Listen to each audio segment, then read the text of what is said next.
Welcome to Grief Uprooted, a podcast dedicated to sharing your grief stories. Together, we embark on the mystery of one's grief journey as they learn to live, heal, and be courageous in a world rooted in trauma. Join myself, Christine, in an open discussion to help you uproot the grief in all our lives. I am an award-winning author, professional speaker, and humanitarian in the field of grief and trauma. I want you to be part of the discussion. Welcome back to Grief Uprooted. I'm your host, Christine Landon. Are you watching the TV right now? Are you just like glued to the fact that really the news, the media, Facebook, all of it is throwing the disaster of California, the political issues that we may be going through, not just as one country, but nationwide, worldwide? Um, we use social media for good. There's definitely a lot of good we're seeing. Just as you're listening to this podcast, and I thank you on every episode for liking me on social media, for listening to me on Spotify, or joining my YouTube channel. And we're doing so much good. But what happens when we compulsively become obsessed with the trauma that's happening in the world? Are we watching the news consistently or scrolling on Facebook to avoid our own grief and our own problems? I've said over and over again, grief comes in all different forms. It affects us in different ways. And, as much as I want to say thank you for joining me, and I truly am so thankful and grateful for every one of you. I want to talk about it today, and I want to be honest. I want to open this up. I want to talk about sex, porn addictions. I want to talk about being addicted to the news and the horrors that we're seeing in our world going on, and how are these affecting us? How are we dealing with things? Are we moving towards addiction? And is this addiction simply scrolling Facebook, looking for something to numb our minds? Are we turning to porn, which is just a button away, sitting on our phones? Are we turning to alcohol more? Are we turning to digital devices more? My guest today, Patrick, um, he comes from a long background of looking at things from a different perspective. I'm going to let him kind of share who he is. And in this episode, everyone tells me, I don't really have a grief story. And I actually ask them to not tell me their story, to let it come out during the recording of the podcast. And today's episode, I was kind of shocked because his grief story is resonates with so many. And that is back to our really middle school, our core beliefs. So join me today. I'm so excited to dive in. As usual, thank you for joining. I'm excited to dive in this topic with Patrick. And we're going to learn all about how to keep a pie balanced. And I named mine an apple pie. Let's go. Take care. Welcome back to Grief Uprooted. Today, we're going to actually really tackle things that are happening today. And what I mean by that is, have you turned your TV on? Are you listening to the radio? I'm sure you are.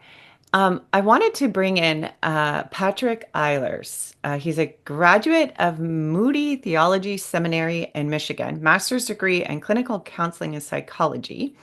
Received a bachelor's degree of arts of psychology from Spring Arbor University, a certified professional life coach. I can go on and on and on, but I much prefer you to meet him and he tell us a little bit about himself.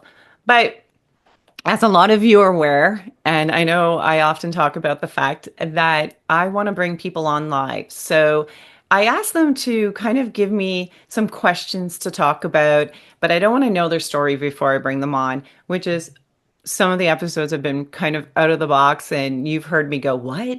But when I asked Patrick to send me over some questions, of course, I don't even understand what he's saying. So I asked him not to tell me the definition of a few things. But before we start, Patrick, welcome. Thank you for coming and everything. I hope I got your name right. I hope I got your bio right. Am I close? Yeah, you did. Yeah. Did Yeah. pretty Thanks, good. Christine. I appreciate it. I'm excited to be here, excited to have our conversation today. Oh, thank you. Thank you. What brought you to this field? Like I'm reading this and I'm seeing lots of education.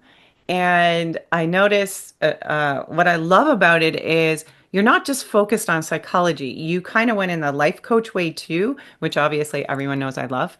I think the two kind of go together. I think sometimes we Mhm. can go in the realm of psychology. I know so many people listening here today and have walked in my office and said, I've been to counseling over and over and over again. And then they come and go, why aren't I healed? Why am I not moving forward? And one of my answers usually is because with life coaching, you're given tangible things to do in your daily life. Yep. And I've seen results happen when you combined both. So I'm really curious why this field? No one just walks through the door and says, hey, I want to do it. What brought you to this?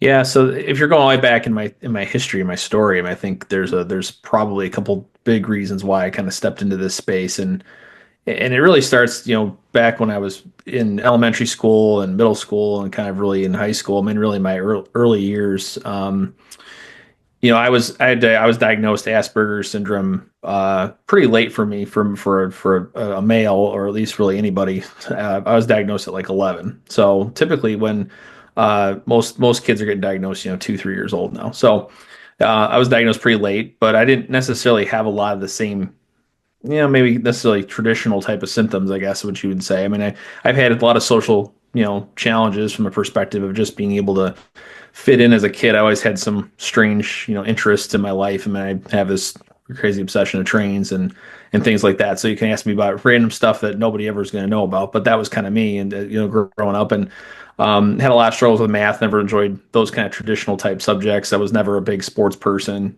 playing sports and those kind of things. So I did a lot of stuff that was pretty unconventional for a kid. I was always pretty mature for my age. I was always able to have more mature conversation with people.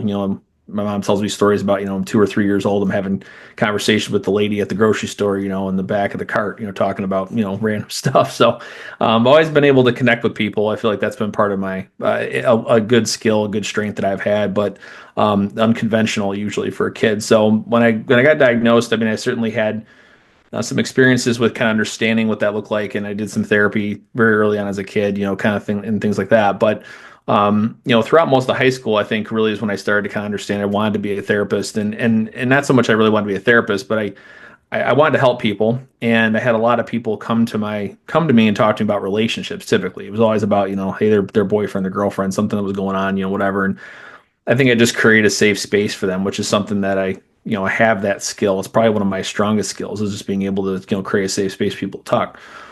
So that kind of just led to a lot of different conversations I have with my parents and just different people. And eventually the idea was, hey, well, you should check out psychology. And I've said this on our podcast I've done too. I don't have a real strong interest in the science of psychology. I have a strong interest in people, and I have a strong interest in wanting people to be healed and wanting people to be moving forward in their life. Now, again, what does that mean? That can look different for everybody.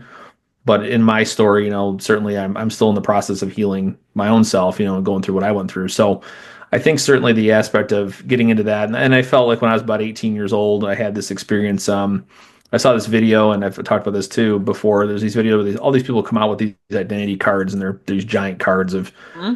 that has a name on them, whatever their identity was before in their life, and they kind of flip it, and there's a different identity on the back.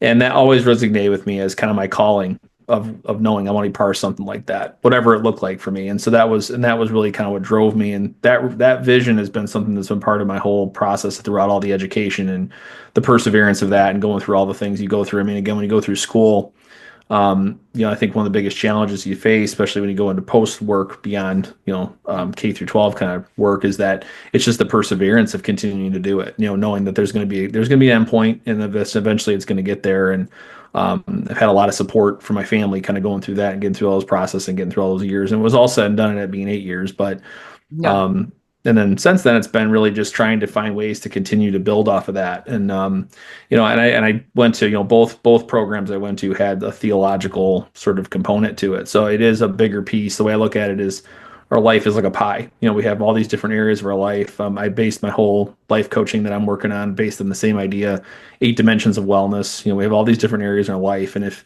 one of those areas of our life is out of place, or that pie piece is sort of smushed against another one, so to speak, it's going to create chaos in our life. There's going to be areas in our life that's going to feel unsettled. So my whole idea of mental wellness coaching is really based on that idea of the pie, and then on those 8 dimensions, and then along with three other areas, which really are identity, which I kind of talked about earlier. Knowing your identity, knowing who you are, understanding that, being able to communicate that effectively, which is part of communication of yourself. And then also understanding that emotions are part of being human, and that they're not something to be afraid of. And so emotions play a role of helping us develop who we are, develop more about the person we're going to continue to be.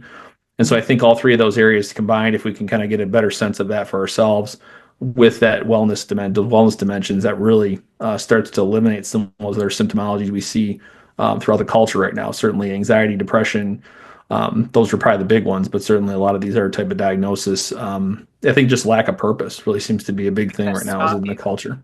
You said so So, much, which was so great because I kind of want to break it down. The first thing I love that so many times people come on and say, I don't really have a story. I cannot tell you how many people, and I know it's you out there listening, who say to me, I have no grief in my life. Nothing happened to me. Nothing horrific happened to me.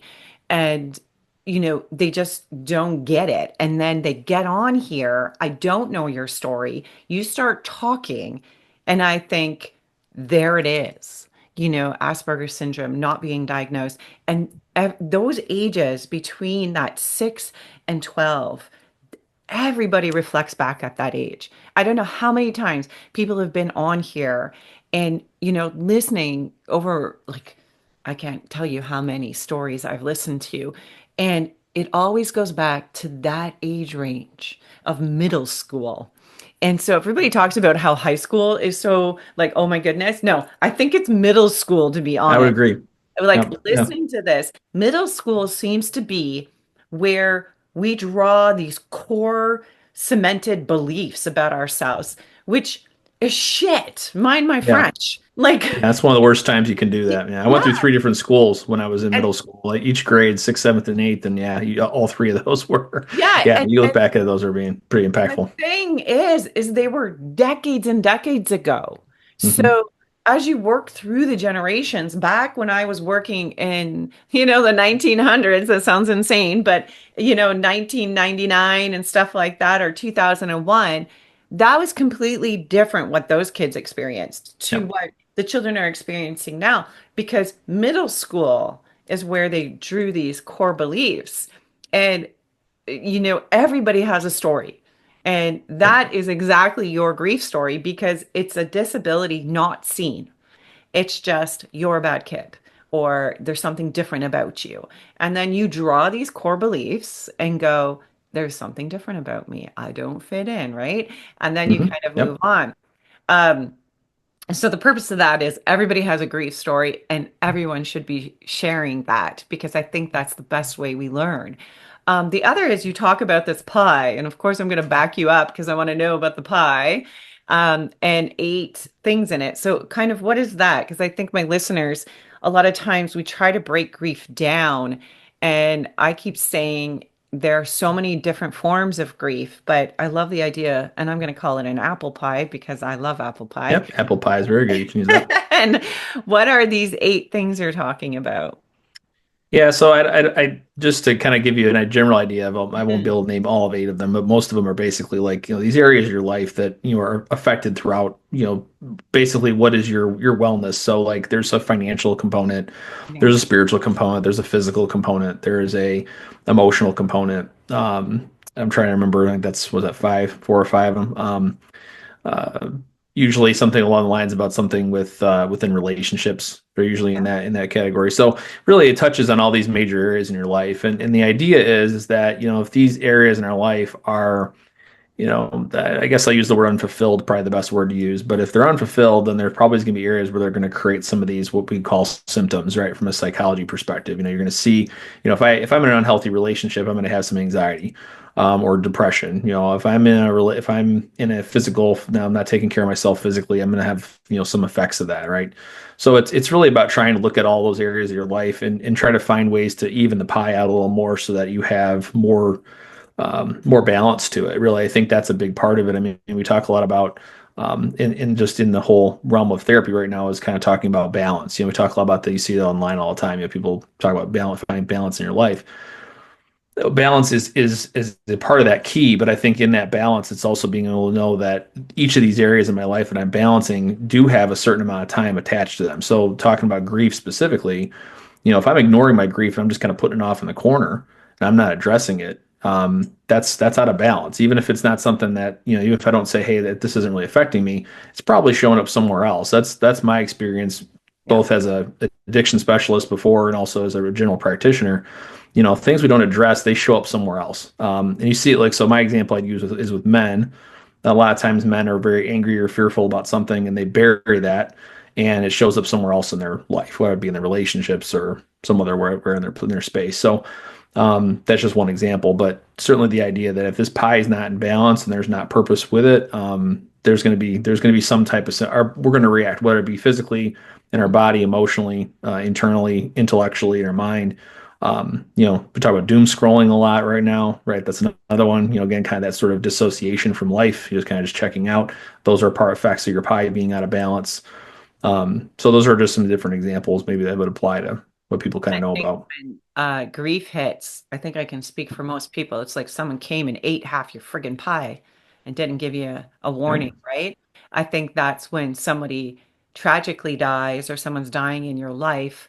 Um, There's that a whole part, piece gone. yeah, Yep. there's a whole piece gone. And you're like, how do I fix that piece? And then I think there's people, I would say, such as yourself, that the grief has always been kind of eating away at the pie and it wasn't recognized. And I find that even in my own life, as I age, I start going, oh, I have this belief that I'm stupid. It's a horrible Hmm. word, but it comes from my background. That's what we use that word in my generation. And now I look and go, boy, like you've proved over and over again, you're not. But that core belief is still there. And some of them I think you can change, and then some of them I think you just have to accept that you think that, but you know it's not true. Yeah. And Yeah. uh, Yeah. Acceptance is yeah, it doesn't say that there's in those five stages of grief, there's not a final or a finale. It's always just, there's always that acceptance is the last one, right? It doesn't mean it's going to go away. It means you're still going to deal with it. yeah, I think for me, and I thought about this earlier when I was thinking about, just talking with you today, was that, I think my grief now, at least in this current state in my life, and again, that might be different. It's going to be different in the future. It was different in the past. I think my current season is that my grief is more disappointment. I think it's disappointment in just different areas of my life, things I expect to be different, things I didn't expect to be a different place in my career, different experiences I thought I was going to have, different choices could have made. A lot of that hindsight's 2020 kind of thing. And we were talking about earlier, kind of being more mature than where my space is. So I'm 36 years old. I just turned 36 a couple days ago, but I'm 36 years old, and I sort of feel like I'm looking at my life from like being 66 years old. So it's like sometimes I got to make sure I put myself in that perspective of where I really am versus kind of where I think I am, sort of in my mind. So I think my grief tends to be leaning more in that way. I think my pie gets eaten up, not in these huge chunks, but it gets eaten up in these little pieces of disappointment. That's a that's big part of interesting. that. My birthday's next week on the 24th. Oh, happy birthday. Yeah, happy Early. birthday to you too. And Thank I'll be you. 53. And I remember being in the same space as you. And I can tell you all, 53 is amazing. It is so great. Like, I'm not even lying. Like, I thought that getting older and being in this age was going to be awful, really. And what I found is this self-acceptance and in a different position, right? Done having children, you're financially a little bit more comfortable. My career is better. But this is a general, overall great feeling of who I am. And part of that is Grief Uprooted, I have to admit. Having people come on and talk and share their stories has really enlightened me to go, oh, I'm not crazy. Yeah, you can have I'm people who you can, actually yeah, not relate to. nuts, right? Yep, Like it's, absolutely. and so I think that's really, yeah, it's amazing how sharing stories and kind of talking, and that's where counseling, life coaching comes in, because not everybody Yeah, can candidly have a conversation like this. One of the things I'm going to pull you back to, because I want to get to this first question you asked, was doom scrolling. I love crazy animals. I will, and my one friend says, I'm just going to go on and look at crazy animal videos because it just takes her mind away. But Mhm. one of the things that you posed that you wanted to talk about, what is the biggest challenge faced right now in the mental health field in the current, I can't even say it, Zeitgeist? I never even heard this word Yeah, before. zeitgeist is Zeitgeist. the yeah, zeitgeist is a term used to like describe kind of the current state of things, like current state of psychology, current state of. I mean, you probably could use this, society certainly, but usually it's like so the way it's been used, or I've heard it used in psychology terms, is that for a long time there in the past, so probably like 40s to early 90s. There was kind of a battle in the idea of how did people typically work, and it was one side was behaviorism, and the other side was cognitive behavioral, which is sort of now the common one. So the zeitgeist of like current psychology is sort of in this idea of cognitive behavioral therapy, which is CBT. So it's thinking my thoughts and then translating that into behavior, Okay. which in a lot of cases is I mean I think is it's been proven that it works, proven that it can be something that's helpful. But what I find is that certainly the idea of so just like as an example, I'm going to get way off on a tangent here about CBT, but basically the idea of CBT is that you have to have people who are understanding what they're experiencing well enough to be able to change their behavior, which is it comes from the assumption that people, from a trauma background, certainly the idea that your body's going to do its own thing, right? Your body, that book, Bessel van der Kolk book, The Body Keeps the Score, has been kind of a big time hit lately, and people talk about that a lot. And that the body holds on to all this trauma. Well, even if I know what I'm feeling or what I'm experiencing, that doesn't necessarily mean my body's got the same idea, right? It does its kind of own thing. So I think CBT comes from the perspective of somebody who maybe doesn't have as much, which is hard to say because again, we all have sort of grief, we all have trauma in some way, right? It's just sort of a spectrum. And so from that perspective, how does that affect, someone's ability to be able to work through their own stuff? And so that's where I think CBT is a little bit limited in that sense. So that's kind of where Zeitgeist is down from that perspective. That's kind of the main focus of people in the psychology programs right now is kind of focusing on that type of therapy. Interesting buzzword. The interesting part of that is what I have learned with cognitive behavior therapy, if you're wondering what CBT means, is that that's in the conscious, like conscious, your conscious state. Yep. Got to be That aware of it. our core beliefs are in our self-conscious, like our unconscious. Hmm. So I find that, okay, I consciously know I do this act. Well, you're unconsciously doing the act. So even if I do cognitive behavior therapy and I repetitively snap an elastic on my arm every time I start to talk bad to myself, I still don't understand why I talk bad to myself. I don't know why Right. my inner critic is going off. So that's where I think that disconnect is there, that you don't even understand it. So how do you plan on fixing it? And that takes me all the way back to that middle school inner child, where those Hmm. core Yeah. beliefs came from and how you're going to work with them. But when I hear this word, I was curious, like when you're talking about doom scrolling and we're talking about media, like right now we're looking at California up in flames. It's, I love Jimmy Kimmel. And I was watching an episode, I think 2 nights ago, and he's crying. And, here's somebody, a comedian you watch every night before I go to bed, and you see that this human is really, his house is full of people, and they're trying to make it through. And then, politically looking at the world, I know we all have different views, but you're more than welcome to send me yours. I think it's scary. I think it's scary for people um, Mhm. because in America, we have a new president coming in. In Canada, our premier, just decided to step down. And I go, oh, okay. This is like, I feel this is causing change is never easy to accept. And I Mhm. think there's so many things happening environmentally, politically, and we have no control over this. And then what do we do when we need to relax? We jump on our phones and we go through Facebook. And Yep. then you're seeing this all.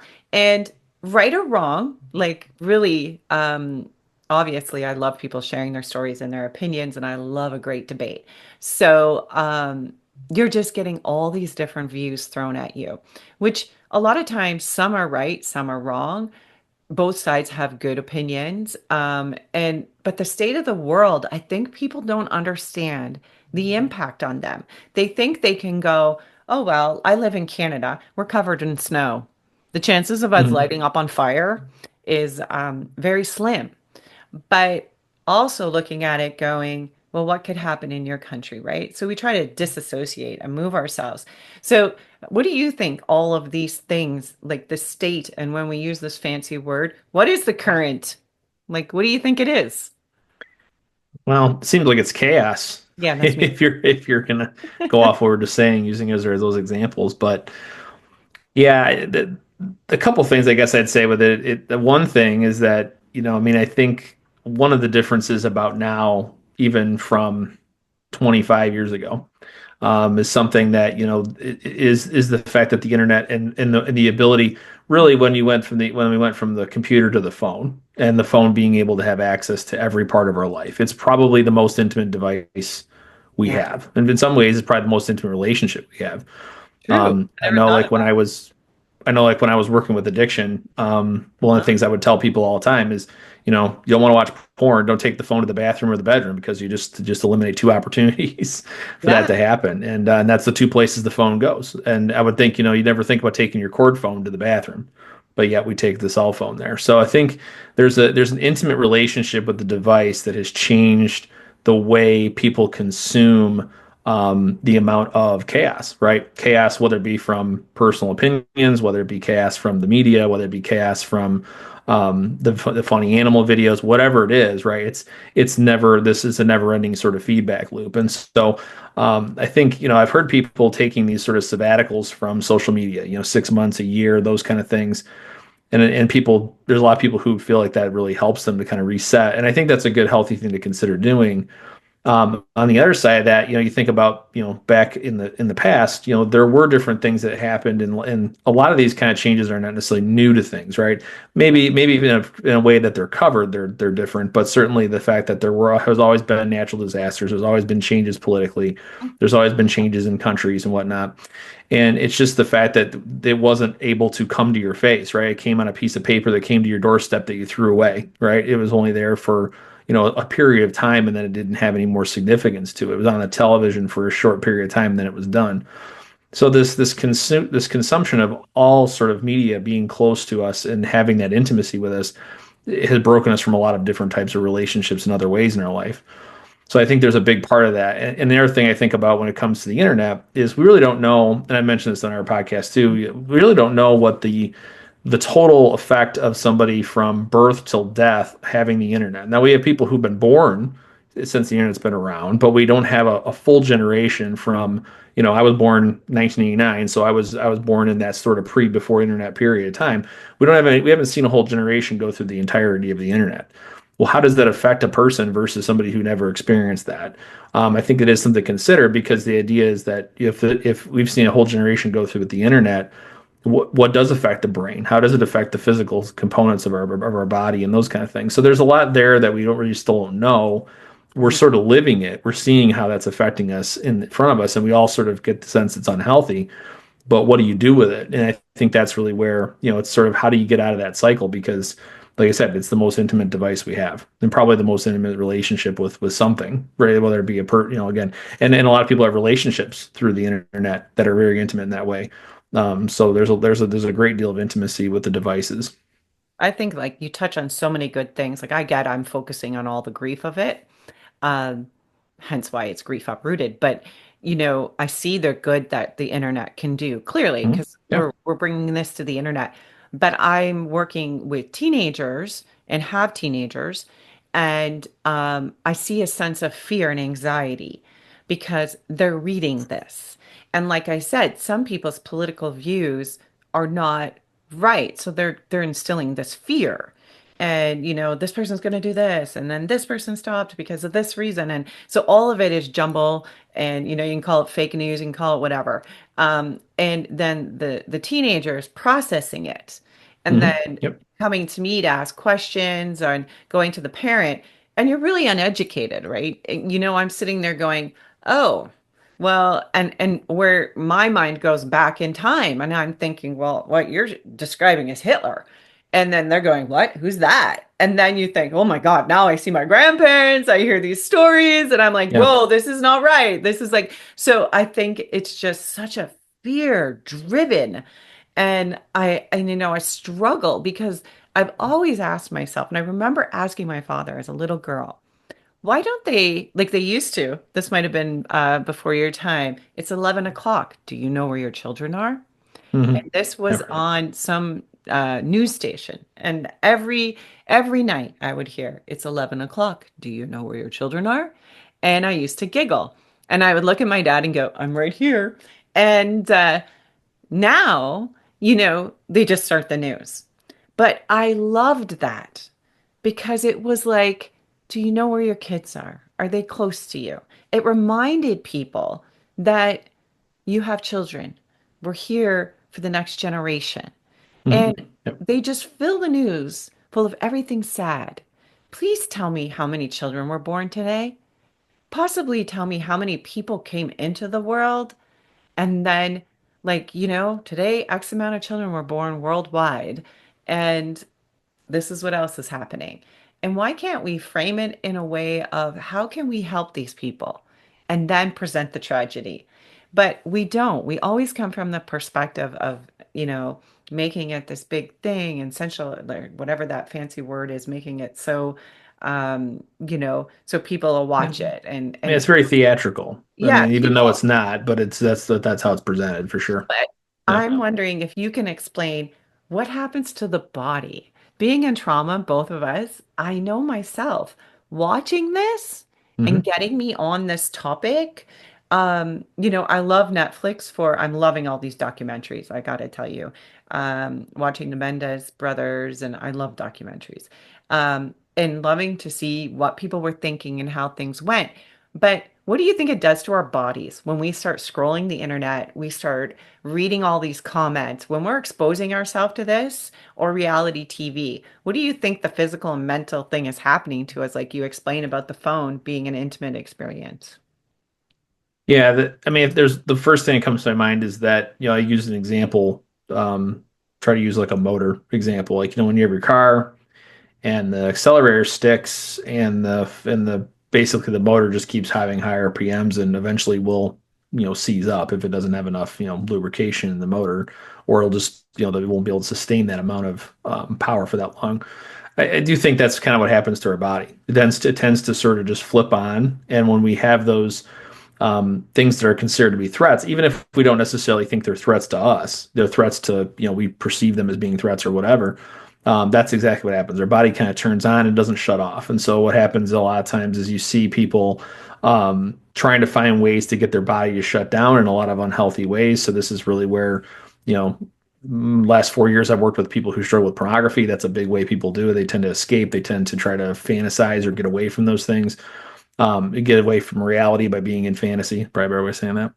Yeah. I think the other thing too that people tend to do, and you going back to the kind of same idea, our brain, it likes to do the same thing over and over again. It doesn't like to do things where it's intentional, which is why when we try to do things differently, it takes a lot of intention to do it because we have to think about how to problem solve through that issue or whatever it is, and I know I think Mel Robbins talks about this idea of like, telling yourself, count down from 5, 4, 3, 2, 1 before you get up. And That that was her same kind of face idea.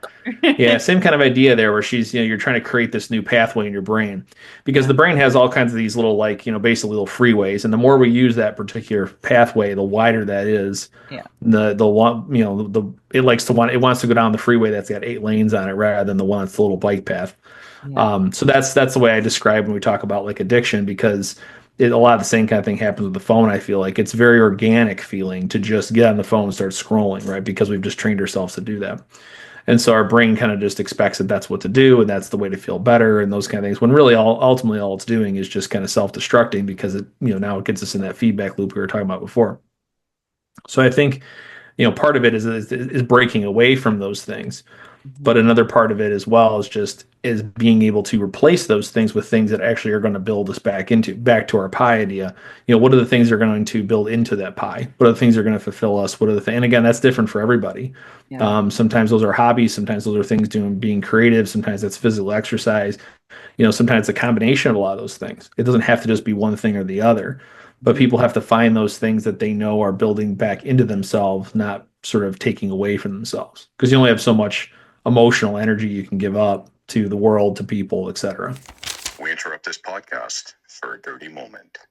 My dirty moment or my triggering moment would be when I probably have moments of feeling like I am not being heard. And so then you have to kind of take a step back. And so you try not to be reactive to it, but certainly there's that aspect where you feel like, well, and again, it's the relationship. Some relationships I'm much easier to do that where because I'm not a super confrontational person. So I try to, if people I don't know that well, I'm probably not going to be confrontational, but if somebody I'm close to, I probably won't react the best. So it's a matter of just who's the relationship and what's it about too. I know I've had circumstances in the past, like what the boss, my old boss I just left. There were some moments where just trying to learn how to navigate those if I felt like I was unheard or whatnot. So yeah, so there's certainly some things like that I think are part of my triggering moments. I love this. I'm going to go back to your sex addiction. Um, I feel like I love talking about things that nobody likes to talk about all the time. And but sex addiction, working in addictions also was that I found it, and I'm using that as an example because I'm wondering if it's the same as scrolling on our phones or watching, getting, so in depth in what's going on in society and how we're being affected. It's kind of like you're going to watch one video and I'm just going to say it, two people having sex, and this is going to satisfy you. But then they need more. So then it's got to be three people having sex. Then we got to go to four people having sex. Then we have to get nastier. We have to, and so the porn addiction, it isn't just like I'm going to go here and for my compulsive behaviors and close my brain off. It's got to get nastier, nastier, nastier, nastier for it to satisfy this need in an individual. Do you think that's the same as when we're really trying to avoid our own issues in life? And possibly that's why we are really focused on all these other things in life. And we want to watch the news, we want to scroll on Facebook. I do believe, and I want to say this to everybody, that watching the wildfires is triggering us in our grief. It is causing us to go, oh my goodness, I couldn't imagine losing my own home. And for those people that are reliving this trauma by watching it on TV, horrific. And, that's really hard to balance a pie when you're going, my loved ones died like that. Hmm. And, Yeah. you're derailed. You start thinking about it over and over again. And so I think sometimes we can just get obsessed with it Yep. and we start having these behaviors and we don't know how to pull them back. And then other times we might want to just go, you know what, I'm going to dive over here. So do you think it's the same thing? Meaning we have to dive deeper and deeper. Does that make sense? Yeah, I do. I think there is a strong correlation to it for sure. I don't know if it's the same type of exam. I mean, again, with addiction, it seems like in my experience, it's either two ways. Like you said, it's either the content you're consuming changes or the amount of time that you're watching changes. Mm. Meaning that, what 5 minutes could do before, 15 minutes can only do now. What 15 minutes Yeah. could do before, now half an hour can do. There certainly seems to be a little bit of that's at play. In regards to, like you said, regarding back to the idea of like the scrolling and kind of consuming, the one word I thought of, and I don't know if this is an accurate portrayal of it. This is more of an observation, but we talked a lot about empathy, and so the idea of what really is empathy, and Brene Brown talks about the idea that empathy is basically feeling with somebody, where sympathy is more of kind of trying to like paint the silver lining that it's not as bad as what it is. And this is just an observation to kind of like the idea of some of these tragedies that happen in our culture is that are people interpreting that as being empathetic by being there and being present and trying to think about what it'd be like to be in that position, which then is causing these triggering responses for people, Or is it more of that, man, I really don't know if that could ever happen to me, and so you're kind of painting the silver. I don't know if any of that's in place there, but it does feel a little bit like sometimes there's this, draw to wanting to feel connected to some of these situations, even if we're not, sort of as a human population. But then at the same time, it's like, like we were talking about earlier, everybody has a story. Yeah. So we all have to sort of be respectful of everybody's sort of story in different ways because we've all experienced something that's maybe not exactly the same kind of thing, but similar in that way. So I think there is, that didn't really directly have any correlation to what you asked, but I think from the perspective of, are we more likely to consume more, to try to be focused on, sort of escapism in that way, and that kind of continues that same way? I think it could be. I certainly think there's a possibility for some people it could be like that. The more I'm focusing on those things, the more likely I'm going to, try to dive into those moments where, I'm focused on, anything but what I need to focus on for myself, that kind of thing. And it's hard to turn, it's hard to turn in and look at your own stuff. That's one of the Yeah. things I think that deters people from wanting to do self exploration. And I think that um, one of the things with, I remember there are people that are made for deployment. I I I often say these are my people because these are people who just will drop everything and go. And you're trained in it. You know how to help people. I think there's just a certain disposition. It could have been something that happened to you in life that drew you to it. It could be just who you naturally are.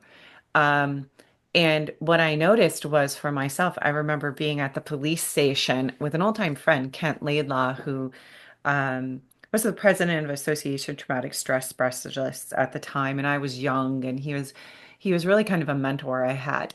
And I loved Intervention. I don't know if you remember this TV series. Yeah, I And remember. I loved Intervention. And I was getting really down. And we were at a meeting at the police station and we're going through everything.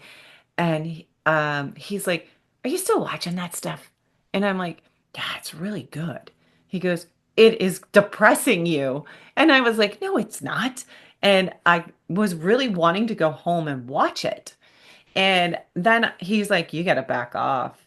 And I didn't realize that, yeah, I was. I started to get into this so much that I started to see my state of mind shifting. And I was fascinated by people's stories and why they were like, why did they have this addiction? What brought them to this addiction? And I still, even in those weight loss shows, all those reality shows, there's always some form of grief that has Mhm. brought these people to a state. And when they pull them all the way back and we say, when did this start? It's always in middle school. It's always, some sort of something that caused grief in them. And then grief integrates. It's never something that just goes, poof, I'm done. It Yep. integrates. So I think it's integrating through this pie you're talking about. And then you get to a certain age and you wonder why the balance is off. You wonder why you're overweight. You wonder why you have an addiction. And that's because some form of grief has happened and it's trying to figure out which piece of pie to kind of just make the biggest piece. And it's like, how do I balance this back? And so I kind of want to ask, like, how does wellness coaching help somebody kind of look at all this and go, how do I balance this all back? Yeah, I mean, you talked about it a little bit earlier. I mean, I think the biggest difference with life coaching compared to being a therapist, I mean, the kind of the just right off the bat difference is that as a life coach or as a wellness coach or a success coach, whatever you call yourself, Mhm. the idea is to really be focused on kind of, okay, here's where we're at. We want to go this direction, and we sort of map out that map. Now there are times where therapy is kind of like that. There certainly are avenues of therapy that I've worked with different people where that's kind of the model I've talked about, right? We're on a road trip together. You're in the car, I'm in the passenger seat. You're taking me where you want to go. I'm just kind of stopping us along the way to look at the things that are interesting to me to look at. That's probably a little bit closer to a picture of what life coaching more is like because you're helping a person get to where they're going to go. Mhm. Therapy more is looking at from this is where they came from the past. This is their roadmap that they got to here. And Mhm. so what we're going to do is we're going to make sense of all these things that led you to this point, and then you're going to be able to go forward from there. Well, the one downside is I feel like is that a lot of times people do know how they got there. I know I've heard that have heard different thoughts on that. I mean, I think there's some people who don't, some people who do. They have a pretty good idea, like you said, where their map sort of started, what path got them to where they're at. They need tangible assistance in moving forward, and then once they have able to find that wellness balance we just were talking about, if they need to do deeper work in therapy, then that's when therapy probably would be something to be able to step into. Um, One of the things I think that we talk a lot about in the society, again, going back to zeitgeist, is that there is a lack of mental health resources, which is true. But I think the reason that there's a lack of mental health resources is because there's not a bridge between the person who has, we'll call it serious mental illness, meaning that they're just not able to function, Yeah. and the general population. So where do we have that? How do we manage? How do we understand that? How do we, put parameters around that, or at least be able to make sense of it? And I think that's where life coaching really can come and help people who are, maybe not experiencing symptomology that somebody who has, a definite diagnosis has, but maybe needs some assistance in other areas in their life, and they can use that again. The pie example. Another one I thought of recently. I've been watching a lot of Bob Ross videos because I've been trying to pick up some of the things he Yeah. does when his some of his stuff. So one of the things he does, and he did a lot of his canvases that he paints from are from either clear, white, or black. Right, it's how he starts a lot of the canvas. And if you watch when he paints, the paint that he mixes together all sort of shows up differently on the canvas. And that's kind of like how emotions really are for us, right? There are all these different things. They're not necessarily, I know there's all these emotion wheels and stuff out there where, we kind of piece together these emotions, and it's this emotion or that emotion or grief or whatever it might be. But really, you bring all those together, and when you put them on the canvas of your life, they show up in different ways. They show up in, you might have I watched one the other day where he, had it was a black canvas, but he took a yellow and a red paint together, and it shows up crimson it doesn't show up as a yellow or a red, it shows up as something different. So that's another analogy you could use when you're thinking about how do you navigate those emotions, because they may show up differently on your canvas than they do when you're just thinking about them just solely as kind of their own individual entity, so to speak. And I think that it's so hard to look at these things in your life. And I think that's been the biggest struggle with grief. I use a tree and the roots. I believe we all have these roots underground that we don't want to expose. Mhm. Want to say, here's my biggest fear. So instead of facing the fear, we go to an addiction. We go to, and when we try to take time away from the addiction, we don't really balance it out of our life or say, okay, I'm just going to do Facebook on this day or this day. We cut it. And then we Yep. wonder why we're not growing. Well, if I took a root and just snapped it off, those branches that are connected would die. And Mhm. is that necessarily what I want to do? Like, do I really want to kill off my curiosity and no, I don't. I'm trying to balance it in with the rest of the tree. And so I think that everybody is taking, it reminds me of religion so very much. Everybody's got a piece of something, and it's all literally saying the same thing. But for each of us, because we're so different, a tree may work for somebody, painting may work for somebody, a pie may work for somebody, but Yep. it's ultimately all the same. That comes down to that balance in our life, being able to say what is out of whack. And so, in ending this, I kind of just want to touch on to be able to give my listeners something tangible to do. Do you think grief ends? Do you think it is a start and stop? Or do you think it is something that people continuously have to work on? And one of the things that's just coming to my mind is I think it would be a great idea, and maybe you can advance on this, is I know mind mapping, but even drawing out that pie and Mhm. Yep. labeling those for yourself, and then maybe, making one piece of pie a little bit bigger. Because right now, if you're grieving the loss of a loved one, or you're deciding, because we all do this, and don't ask me why when we get older, let's dive into our past. That area of the pie might be bigger. And is it okay that sometimes that area is a little bigger while I'm working on that? Yeah, yeah, yeah. There's a I well, I have my own version, but there's also versions online where you can look up those 8 dimensions of wellness, and they have some things that are out there that you could certainly modify, in journaling or kind of working through those. Give yourself a percentage of where you think these different parts of your life are consuming other parts of your life. If you have a very small, intellectual part of your pie and you feel like you're not being challenged in your life, how do you expand that? If you have emotional one that's out of balance, how do you expand that or shrink that down? So certainly you can utilize that as a way to think about it for sure. Tangible thing, I mean, going back to like you said, the idea of grief, and I don't think that grief. I mean, it really, also similarly to trauma. I mean, there's spectrums of our grief, right? There's certain relationships, there's certain things that happen to us that we may have a different time of navigating, feeling like we got quote unquote got over versus not getting over, so to speak. And again, I don't know that that's not the best terminology to use. I wouldn't say that we ever get over it. But there are certain, so like, just give you an example. Like, let's say that you dated somebody for 6 months, and that relationship was okay, but you really didn't think much of it.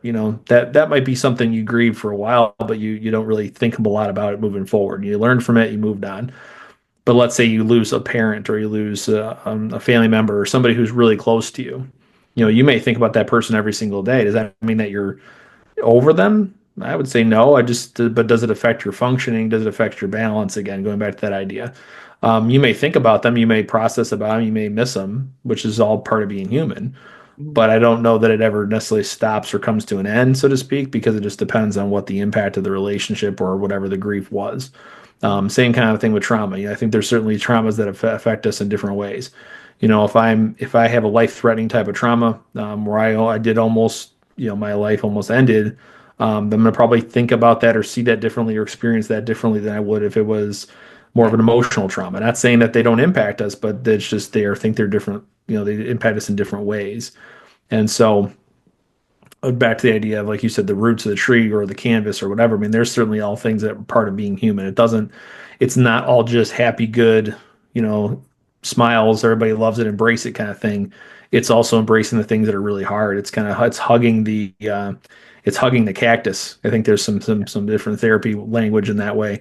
It's being able to take in the things that are challenges, find meaning to the things in the past that have hurt us, and combine those with the things that have made us in a positive way. Because you can't have back to the painting, you can't have a painting with just one color. You have to have a painting with multiple colors. And the only way you can really be able to have that is if you blend all of those things together. And that's just part of being human. Yeah, that's so true. And I think that even in the analogy of dating somebody for 6 months and then that happening and you're still functioning, I think you function in grief. And I think it can lie dormant for a while. Because I Hmm. don't know how many so many times people will say, I reached acceptance, but now I'm back. Like, how come I don't feel? And I'm like, because it lies dormant. It's there forever. And I really don't believe in those 7 stages we've been presented with because Kubler-Ross invented them for the dying. I believe for the living that that grief doesn't end with acceptance. It ends with resilience. You are learning how to move forward and that this is a cycle that happens in our world. And once you gain resilience, it still hurts. You still go Yep. through all the emotions. You still go walking through that path. But you become resilient and you're capable of helping others through their grief. So it's completely different because the individual is not dying, the individual is living, Hmm. and it is a continuum. But you will revisit if you get into another relationship and somebody says, "Well, what were your relationships like?" So Yep. you'll be able to talk about it, but you may later on in life, which I have realized at this age, you'll go, "Oh, wow, that really did affect me." I didn't think Hmm. it affected me. I never thought about it till you asked me. And then when you ask me, I go, oh, yeah, that really sucked. But I didn't realize the impact at the time. So I think all our life experiences really are in there. And it's just whether or not something triggers. And I think, what's going on in the world with your fancy Zeitgeist word or Zeitgeist. Um, it is that all these things are affecting us, and we are just witnessing it, and we do not know what a human being would be like from the beginning of the internet to the end. Um, I hope I'm around to find out. I hope I'm, I don't know if I will be, but I would love to see how this experiment went, right? So I absolutely can't thank you enough for coming on and just being candid and open. When things aren't planned, I never know where I'm going. So it's great to be able to just have a candid, open conversation with you, and be like, hey, how is this all affecting things?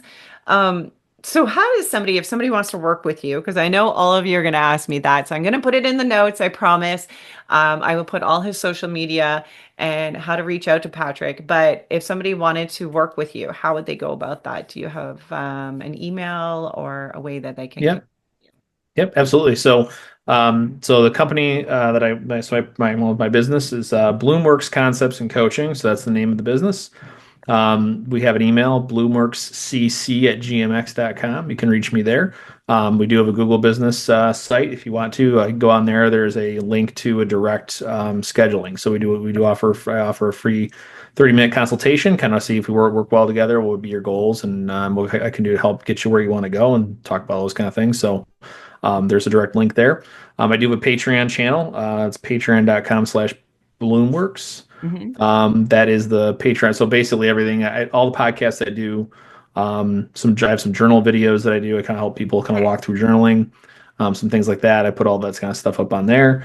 We do have a YouTube channel, which I was originally designed to do some live streams from the Patreon channel. I haven't had a chance to do that yet, but there is a YouTube channel. My personal Instagram is rated_PGE. Don't post a ton of stuff on there lately, but that's another way to get a hold of me. I'm also on LinkedIn. So Patrick Eilers, MALPC, Bloomworks Concepts and Coaching, any of those things, you should be able to pull me up on there.